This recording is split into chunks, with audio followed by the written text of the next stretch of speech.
¿Debo reportar a la ARL cuando envío un trabajador a trabajo en casa?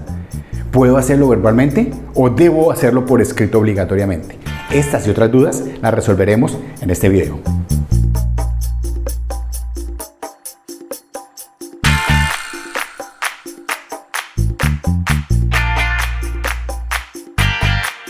Antes de continuar y responder las diferentes inquietudes que se presentan para el trabajo en casa, vamos a tener claro qué es, cuándo se puede generar trabajo en casa y cuál sería la metodología. ¿Qué es trabajo en casa?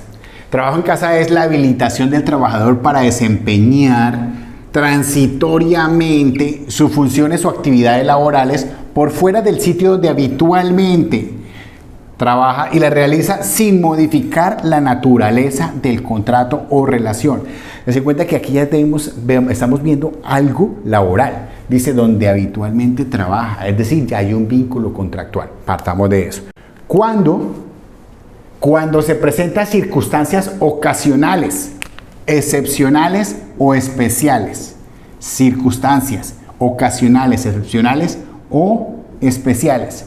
Si no se presentan estas circunstancias y yo como empleador deseo enviar a mis trabajadores a la casa con ayuda de las TIC o tecnologías, entonces ya no hablaríamos de trabajo en casa, Ley 2088, sino estaríamos hablando de teletrabajo, Ley 1221 del 2008. Condiciones. Como decíamos, ya existe una relación laboral. Como existe una relación laboral, decimos que esta jornada se mantiene. Si hablamos del Código Antiguo del Trabajo, dice que tiene unas exclusiones en cumplimiento. Hablamos de cargos directivos, personal de manejo y confianza, entre otros. Entonces, esto es igual. No cambia absolutamente nada en la relación laboral, excepto la ubicación donde va a estar prestando el servicio el trabajador. Garantías de habilitación. Satisfacción de los principios de igualdad, moralidad, eficacia, seguridad jurídica, economía, celeridad e imparcialidad, entre otros. Nos aplica el artículo 53 de la Constitución. Para todos, siguen las mismas normas y se salvaguardan las prerrogativas laborales y sociales de todos los trabajadores. Continúa igual, no hay ninguna variación, muy diferente a teletrabajo que tiene una normatividad específica y sí se debe contratar como teletrabajador. Otra condición, término del trabajo en casa. Se habilita esta forma de trabajo por un término de 3 meses, por única vez o prorrogable si persisten las circunstancias excepcionales o especiales. En este caso, cuando se dio esta situación excepcional de la pandemia, si tengo un incidente, un incendio en alguna parte de la empresa, si tengo un evento natural que me afectó a la empresa y que los trabajadores no pueden prestar sus servicios dentro de esas instalaciones, eso se va determinando con el tiempo y se va decantando. En este caso, estamos hablando de que se está reglamentando a partir de la fecha y que las normas no son retroactivas, por ende a partir de aquí empezamos a contar los términos. Compromisos. Recuerden que a partir del 18 de mayo de 2021, que fue emitida la Ley 2088 de trabajo en casa, debemos tener en cuenta esto. Por escrito, debemos enviar al trabajador a trabajo en casa por escrito. Los que enviamos a los trabajadores a trabajo en casa antes de esta ley, formalicémoslo. Empecemos el trabajo y formalicemos el documento donde vamos a establecer proceso de coordinación, las actividades acordadas entre el trabajador y el empleador, cómo van a ser sus jornadas y cumplir las 8 horas sin extender la jornada máxima, sino cómo se va a generar el reporte para las horas extras, en fin, una cantidad de elementos que se deben coordinar y aclararlos. Recuerde que aquí no se modifica el contrato de trabajo, entonces no le voy a extender ni nada por el estilo. Permanecen las obligaciones, derechos y deberes de la labor. La relación laboral, como se dice, continúa. El empleador determina los mecanismos de seguimiento. Se mantiene la subordinación y potestad de supervisión de los labores. Todo continúa igual. La diferencia es dónde y cómo lo voy a supervisar. El reporte ARL. Me voy a detener un instante en este reporte. ¿Por qué me detengo un instante en este reporte? Porque la ARL es una póliza. ¿Qué me cubre la póliza de la ARL? Accidentes de trabajo y enfermedad laboral. Ahora, la letra pequeñita de las pólizas, en caso de la ARL, es la norma. Son las resoluciones, los decretos, la ley 1562, decreto 1295 y todas las normas que me van a indicar si es un accidente o no es un accidente de trabajo. Por ende, si yo no reporto a la ARL, si yo no hago este reporte, entonces se asume que el trabajador no está en casa y puede que en determinado momento la ARL no asuma. no asuma esa responsabilidad. Entonces, es importante definir con la ARL el mecanismo de reporte. Algunas ya tienen la base de datos del reporte de trabajar en casa, tienen un formulario y lo envían directamente a través de un formulario, un botón, un formulario y se envió. Otras lo hacen a través de correo electrónico. Entonces, establezcamos ese reporte y en este momento formalicemos. Antes del 18 de mayo no teníamos que reportarlo, no decía ninguna norma, por ende no podrían negarse a cubrir para lo que son contratadas, el accidente de trabajo y la enfermedad laboral.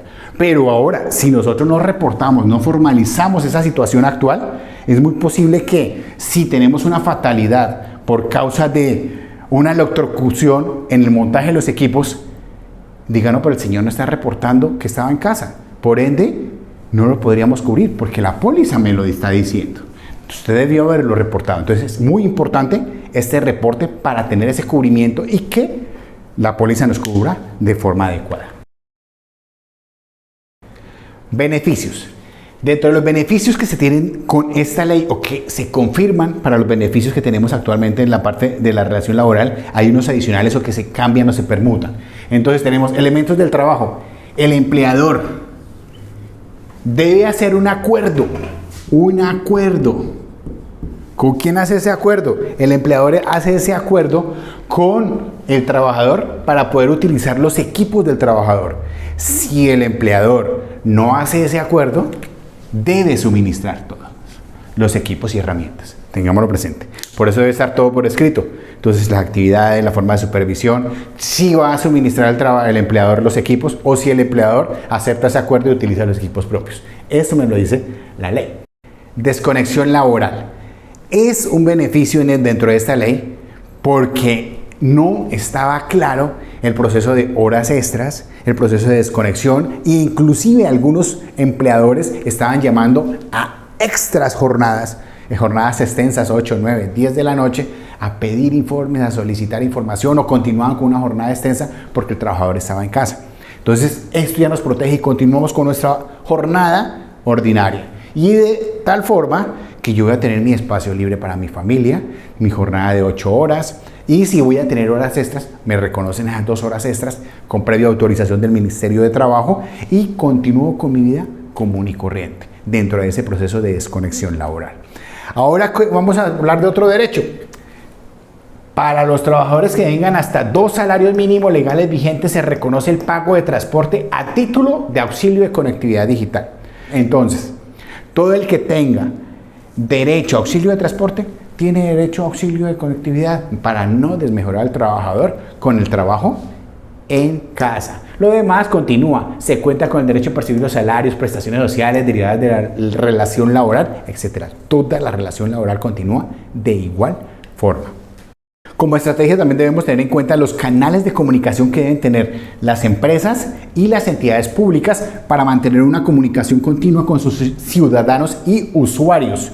Y esos mecanismos pueden ser su correo electrónico, puede ser las peticiones, quejas y reclamos, puede a través de su página web, botones, solicitudes, procedimientos para solicitudes, etc. En el sector público, el empleador debe definir sus directrices a sus trabajadores y obviamente pues a sus clientes para establecer esos canales de comunicación.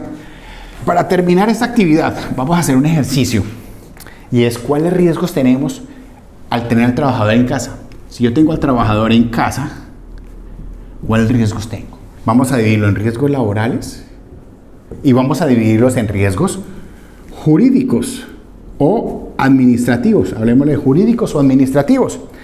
Riesgos laborales. Debemos actualizar nuestra matriz de riesgos e identificar los riesgos que tiene, los diferentes riesgos que tiene el trabajador en su entorno. Debemos, en lo posible, establecer un mecanismo para definir las condiciones y el entorno seguro de ese trabajador para prevención de enfermedades de origen laboral y prevención de accidentes de trabajo.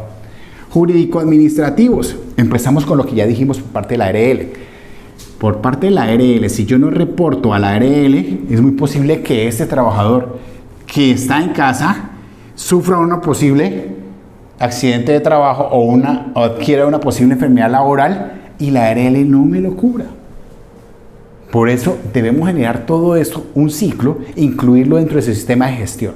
Grosso modo voy a mencionar estos 2 riesgos porque que el tiempo es corto, pero para que empecemos a reflexionar los riesgos que generan tener el trabajo en casa, que son beneficios, también hay muchos beneficios, pero aquí nos enfocamos en identificar cuáles son esos riesgos para controlarlos y que no se nos materialicen, y cuáles son los riesgos jurídicos, cuál es la vinculación que tenemos, si en realidad es trabajo en casa o es teletrabajo, entonces se modifica el tipo de contrato. Recuerda, para tener la información de primera mano, cada vez que compartimos un video, suscríbete a nuestro canal, comparte y cualquier inquietud, déjala en nuestros comentarios.